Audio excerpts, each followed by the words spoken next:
Pembahasan mengenai hal-hal yang diperbolehkan, sah, tidak diperbolehkan, tidak sah, dan masrif, penyaluran, dalam kurban. Hewan-hewan yang diperbolehkan dan tidak diperbolehkan untuk disembelih dalam kurban. Kurban tidak sah kecuali menggunakan hewan ternak seperti unta, sapi, kerbau, kambing, dan domba. Berkurban dengan hewan liar tidak diperbolehkan. Seekor kambing cukup untuk kurban satu orang. Seekor unta, sapi, atau kerbau cukup untuk kurban 7 orang. Namun, syaratnya adalah bagian masing-masing dari mereka harus sepertujuh, 1/7. Jika bagian salah satu dari mereka kurang dari sepertujuh, maka kurban siapa pun di antara mereka menjadi tidak sah. Jika ketujuh orang tersebut meniatkan penyembelihan untuk mendapatkan pahala, maka menyembelih unta, sapi, atau kerbau menjadi sah bagi mereka. Jika salah satu dari mereka hanya berniat untuk makan dagingnya saja, maka kurban semuanya menjadi tidak sah. Kambing yang telah genap berumur 1 tahun dan masuk tahun kedua sah untuk dikurbankan. Berkurban dengan kambing yang usianya kurang dari itu tidak diperbolehkan. Anak domba yang sangat gemuk sehingga terlihat seperti sudah berumur 1 tahun, sah untuk dikurbankan. Sapi atau kerbau yang telah genap berumur 2 tahun dan masuk tahun ketiga sah untuk dikurbankan. Berkurban dengan sapi atau kerbau yang usianya kurang dari itu tidak diperbolehkan. Unta yang telah genap berumur 5 tahun dan masuk tahun ke-6 sah untuk dikurbankan. Berkurban dengan unta yang usianya kurang dari itu tidak diperbolehkan. Yang paling utama adalah hewan yang disembelih untuk kurban harus gemuk dan bebas dari segala cacat. Namun, hewan yang tidak memiliki tanduk sejak lahir sah untuk dikurbankan. Hewan yang sebagian tanduknya patah juga sah dikurbankan. Akan tetapi, jika tanduknya patah sampai ke pangkalnya, maka hewan tersebut tidak sah untuk dikurbankan. Jika hewan yang dikebiri disembelih, maka kurbannya sah. Bahkan, ini lebih utama karena dagingnya lebih memuaskan dan lebih lezat.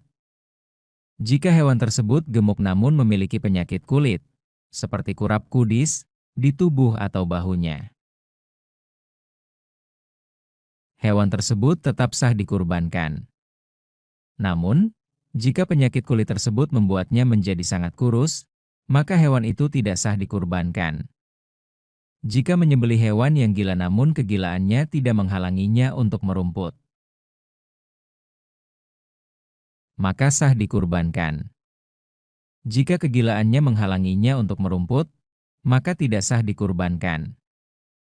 Hewan yang buta kedua matanya tidak sah dikurbankan. Begitu pula hewan yang salah satu matanya buta, kehilangan penglihatan, tidak sah dikurbankan. Hewan pincang yang tidak mampu berjalan menuju tempat penyembelihan tidak sah dikurbankan. Namun, jika hewan pincang tersebut masih bisa berjalan dengan 3 kaki dan meletakkan kaki keempatnya di tanah untuk membantunya bertumpu saat berjalan, maka sah dikurbankan.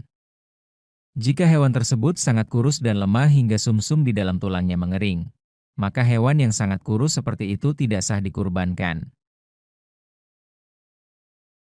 Hewan yang terpotong telinga dan ekornya tidak sah dikurbankan. Hewan yang kehilangan sebagian besar telinga atau ekornya tidak sah dikurbankan.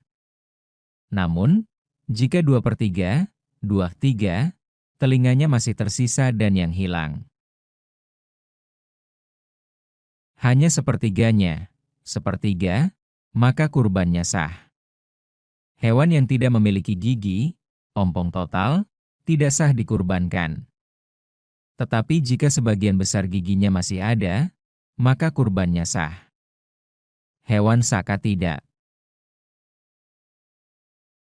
Diperbolehkan untuk dikurbankan. Hewan saka adalah hewan yang terlahir tanpa telinga. Hewan yang puting susunya terpotong juga tidak sah untuk dikurbankan. Masrif, penyaluran, daging dan kulit hewan kurban. Diperbolehkan bagi orang yang berkurban, syahibul kurban, untuk memakan daging kurbannya. Diperbolehkan juga baginya untuk memberi makan orang-orang miskin maupun kaya dari daging kurban tersebut. Yang paling utama adalah membagi daging kurban menjadi 3 bagian, 1 bagian untuk disedekahkan, 1 bagian untuk keluarga sendiri, dan 1 bagian lagi disisihkan untuk kerabat dan teman-teman. Menyedekahkan seluruh. Daging kurban adalah hal yang utama. Namun, jika menyimpan seluruh dagingnya untuk diri sendiri dan keluarga, hal itu pun diperbolehkan. Jika kurban tersebut adalah kurban nazar, maka tidak dihalalkan baginya untuk memakan sedikit pun dari dagingnya. Melainkan ia harus menyedekahkan semuanya. Diperbolehkan bagi orang yang berkurban untuk memanfaatkan kulit hewan kurban pada hal-hal yang benar. Memberikan kulit hewan kurban sebagai hadiah kepada orang kaya juga diperbolehkan. Namun, jika kulit hewan kurban dijual, maka wajib menyedekahkan seluruh hasil penjualannya. Tidak diperbolehkan memberikan upah kepada tukang jagal dari daging kurban maupun dari uang hasil penjualan kulit hewan kurban.